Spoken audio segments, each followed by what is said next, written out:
Puji nama Tuhan, Shalom, selamat pagi Bapak Ibu. Pada pagi hari ini kita akan belajar bersama-sama apa yang menjadi pesan Tuhan di dalam kehidupan setiap kita. Pesan Tuhan berbicara tentang kenakan pakaianmu dan bergeraklah.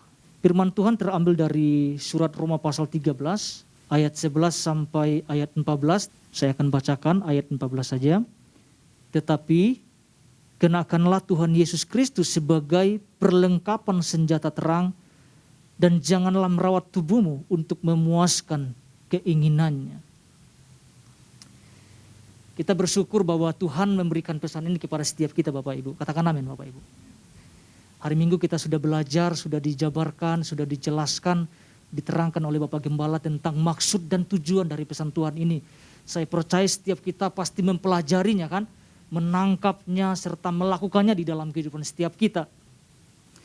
Nah, Bapak Ibu yang terkasih di dalam Tuhan Yesus, apa yang Tuhan sebenarnya maksudkan atau Tuhan ajarkan kepada setiap kita melalui pesannya minggu ini?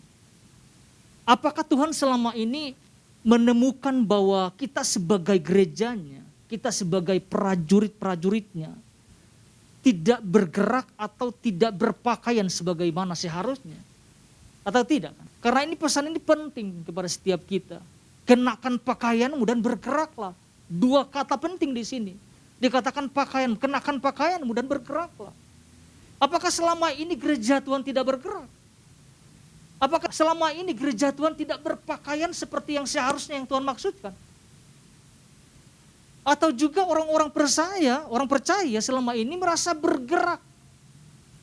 Merasa sudah memakaikan sesuatu seperti yang Tuhan maksudkan kan?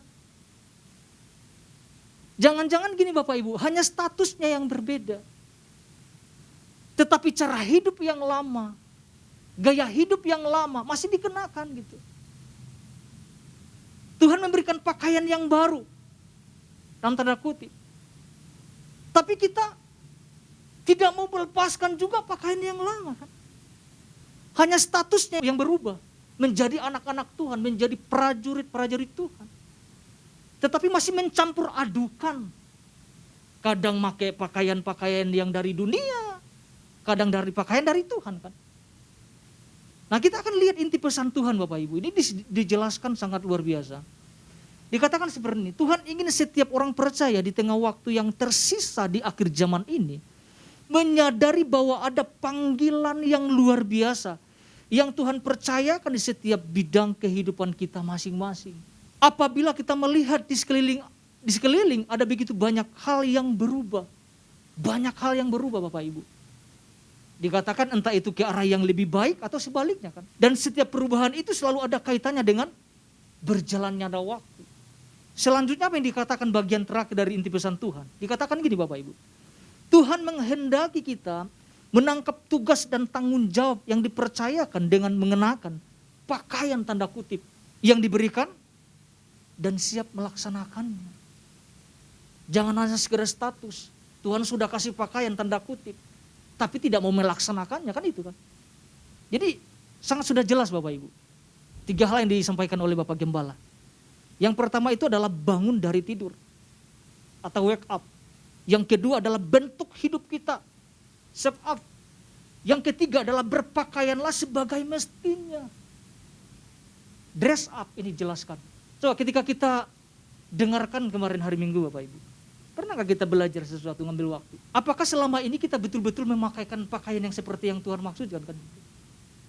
Karena saya merenungkan bahwa ada banyak orang-orang percaya melepaskan tanggung jawabnya. Melepaskan panggilannya dalam pengiringannya bersama dengan Yesus Kristus. Nah, pagi hari ini kita tidak mau panjang-panjang Bapak Ibu, kita akan belajar 2 hal.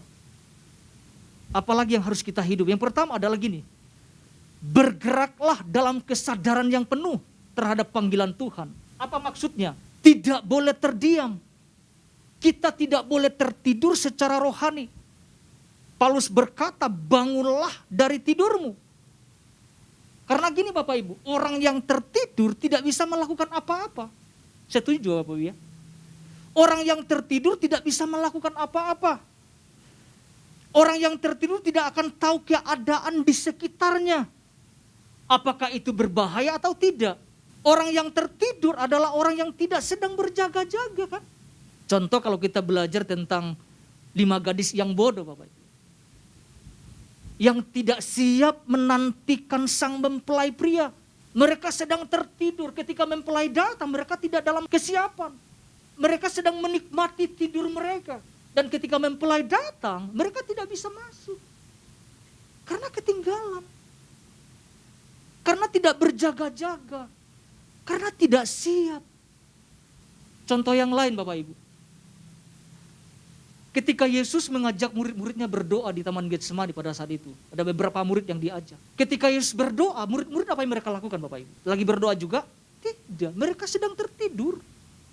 Sampai 3 kali Yesus berdoa dan kembali menemukan bahwa gini. Murid-murid juga sedang tertidur. Makanya Paulus tegas mengatakan, bangunlah dari tidurmu. Karena pada waktu tidur, orang tidak tahu apa yang terjadi di sekitarnya kan gitu.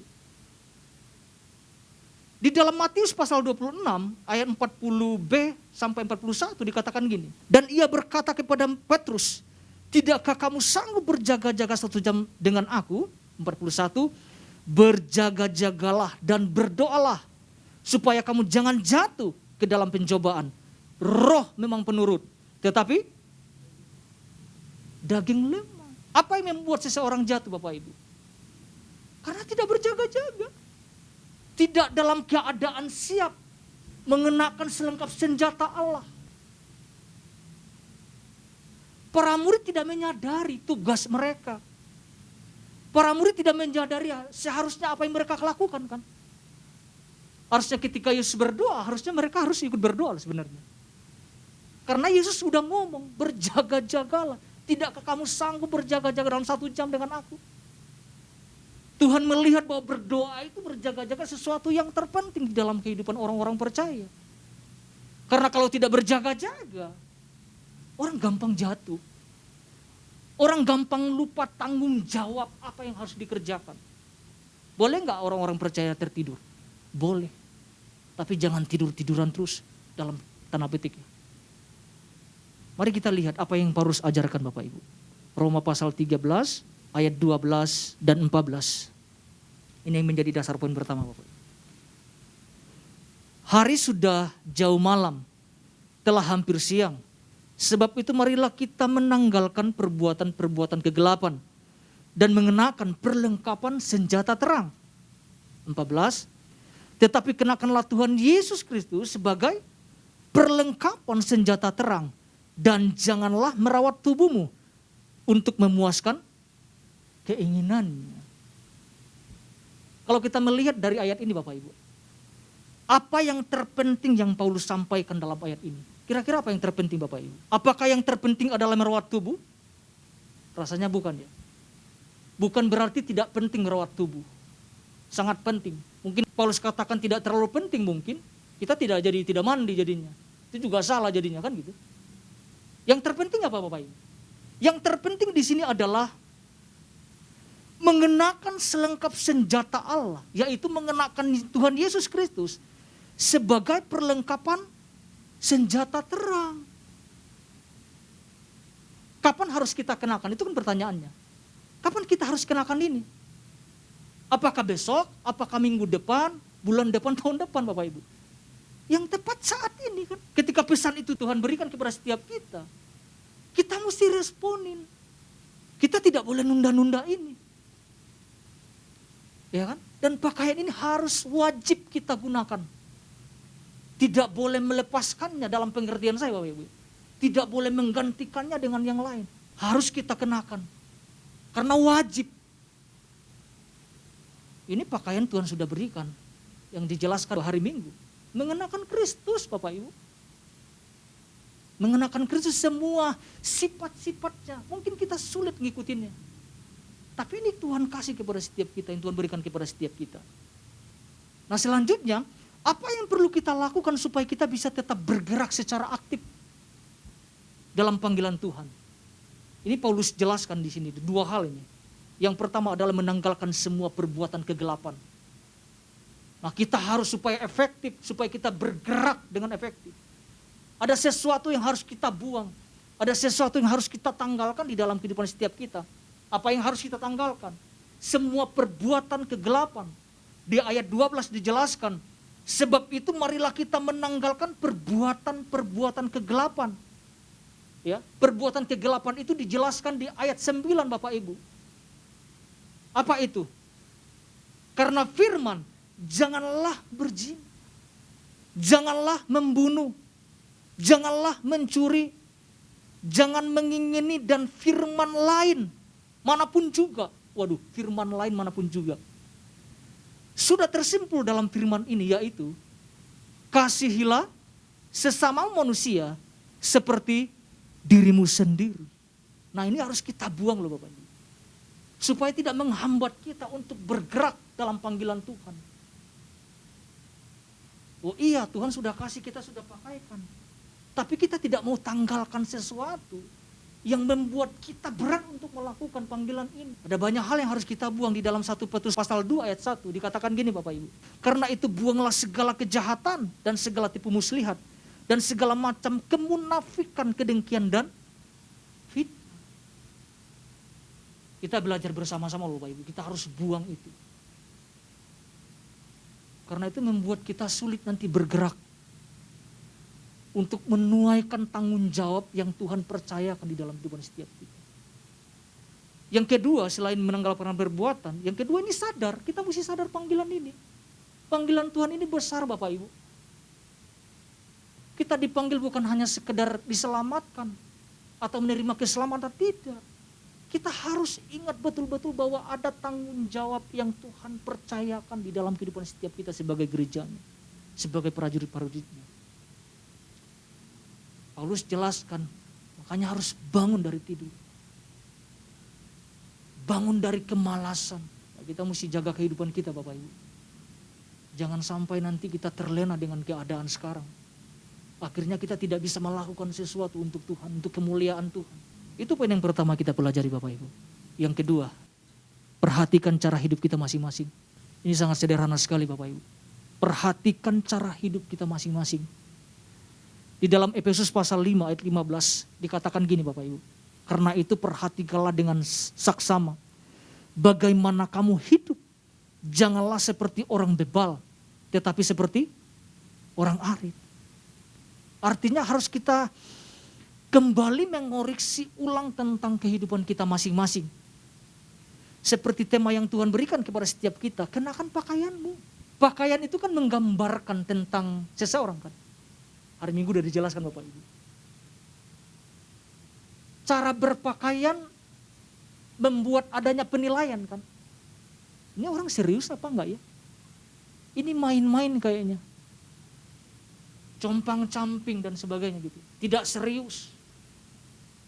Ketika mereka melihat kehidupan kekristenan, kan ini serius nggak sih menjalani kehidupan kekristenannya? Dari pakaian itu menggambarkan tentang kehidupan seseorang. Saya tidak menjas, apa kamu harus rapi-rapi dan sebagainya. Tidak. Tapi kan kita sudah dijelaskan minggu kemarin Bapak. Yang saya takutkan gini, kita memakai pakaian yang rapi, tapi di dalamnya juga kita nggak ganti kan? Jangan-jangan hanya di luarnya yang terlihat rapi. Tapi di dalamnya terlihat rapi apa enggak? Paulus melihat kedalaman ini. Mengenakan Kristus itu bukan bungkus luar. Mengenakan Kristus itu sesuatu yang di dalam. Karena apa yang keluar dari dalam itu yang tercerminkan kan. Apa yang terlihat itu. Mengenakan Kristus itu bukan sebatas kita jadi orang percaya lahir baru, tidak. Sudah dibaptis dan sebagainya.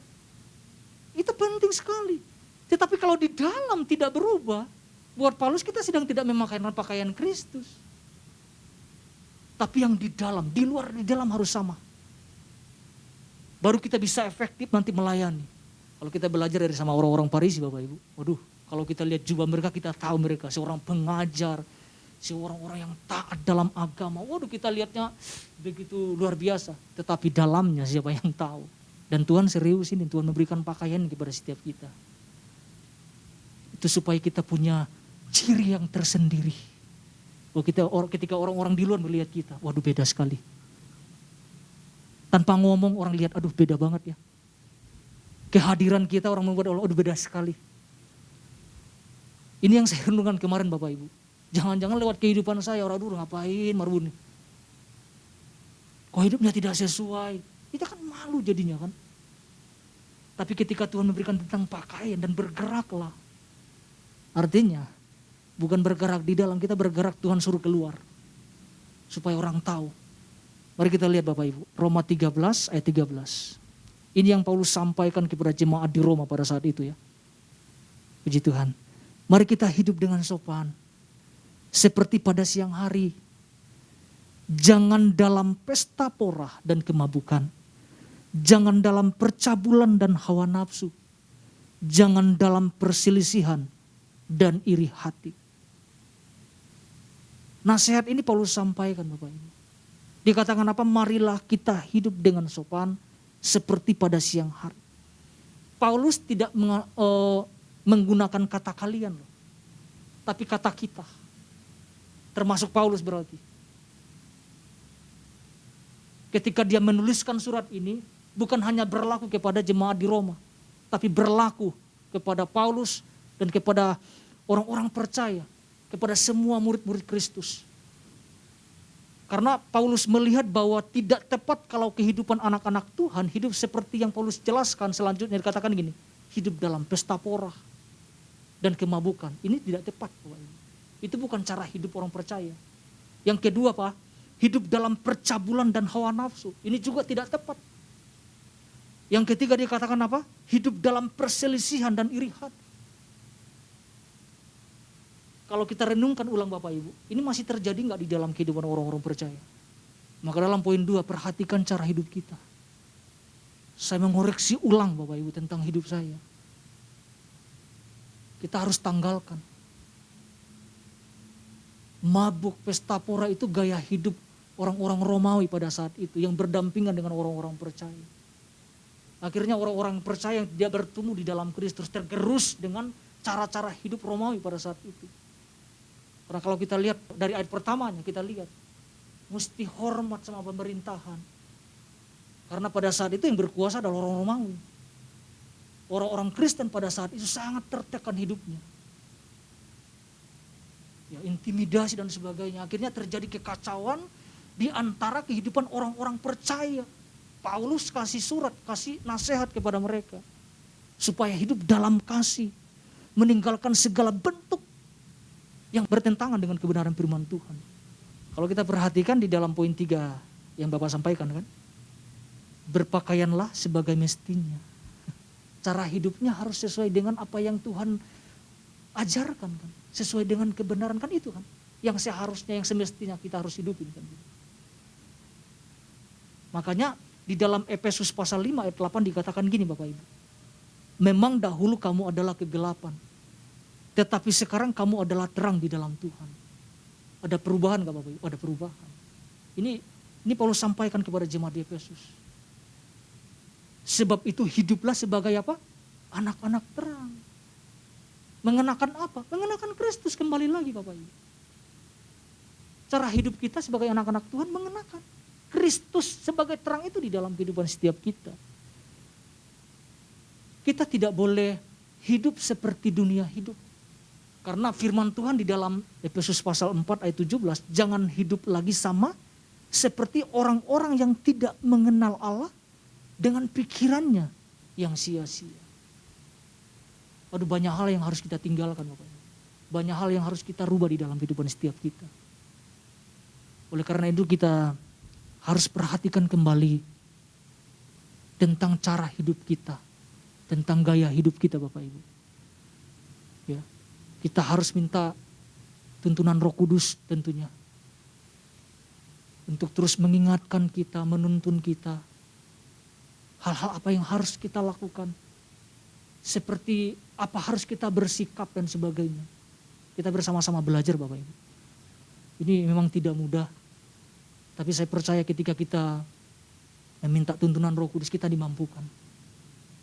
Ya, jadi kita bisa mewaspadai segala sesuatu yang terjadi di sekitar kita.